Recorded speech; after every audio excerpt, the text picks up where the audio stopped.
It's a delight for us to have you on this occasion of annual research retreat. So my question is, this research retreat has been conducted in order to facilitate new opportunities for collaborative studies. So my question is, how important is it for researchers to use scientific collaborations for speed up their research works? See, first and foremost, I think research is inherently about collaborations.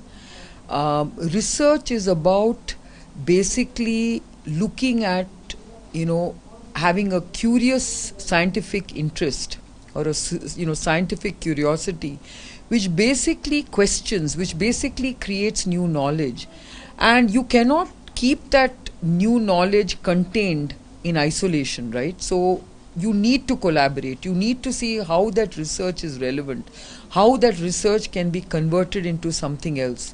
How do you add new knowledge? That's what it's all about. So it has to be collaborative in nature.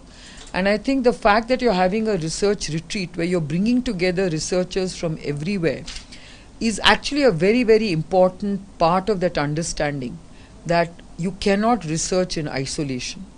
Research has to be collaborative, multidisciplinary, and of course, in another way, there has to be a collaboration not just within academia but outside academia, where industry comes in, where the government comes in, where other stakeholders come in. What is the importance of interdisciplinary approach in the field of entrepreneurship? And how well can entrepreneurs use it to their advantage while planning to, say, start their business? So, as the word entrepreneurship itself implies, I think when you start an enterprise, you need to be a jack of all trades. You do need to understand what it takes to get an innovative concept or an innovative idea to the market. That is what entrepreneurship is about. That is the journey that is very important for entrepreneurs. So, if I think of a new business idea, how do I basically translate that idea and make it into a commercial success? Are there high chances of duplication of ideas because many people come to show interest in similar area? It doesn't matter. It doesn't matter if there are similar ideas. Basically, as an entrepreneur, you need to sift through those ideas. And even if it's a similar idea, you can still make your idea different. So basically, it is about understanding what is that business about. How can an university come into this picture? So the university should only basically help in creating incubators, and those incubators should actually foster people who have an entrepreneurial intent.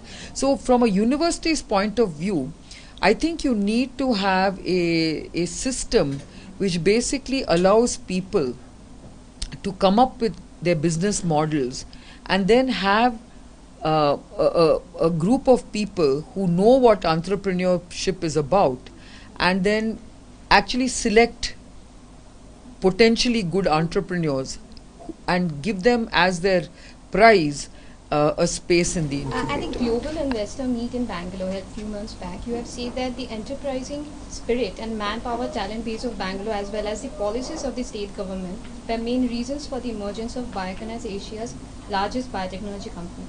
Do you think Bangalore still has that enabling ecosystem and has progressed? I think if you ask any entrepreneur today where do they want to be based, the first city will be Bangalore. And the reason is we have created willy-nilly, it's not by design, it's just happened. Okay, so we have created an amazing ecosystem. This ecosystem is about scientists, engineers, companies, investors, angel investors, VCs, and a very tech-savvy environment, which also plugs into the academic environment. And because of that, we have managed to create a very interesting and exciting ecosystem for startups. What measures do you think government can take to ease the policy and procedures for doing business, given the need of women entrepreneurs in men? As a woman, I've always believed I don't want special incentives. Okay, I think women must learn to stand on their own. We just need an environment that allows us to run our businesses in a very effective way. And that is whether you're a man or a woman. I think we don't want too much of bureaucracy. We don't want too many licenses and permissions and inspections.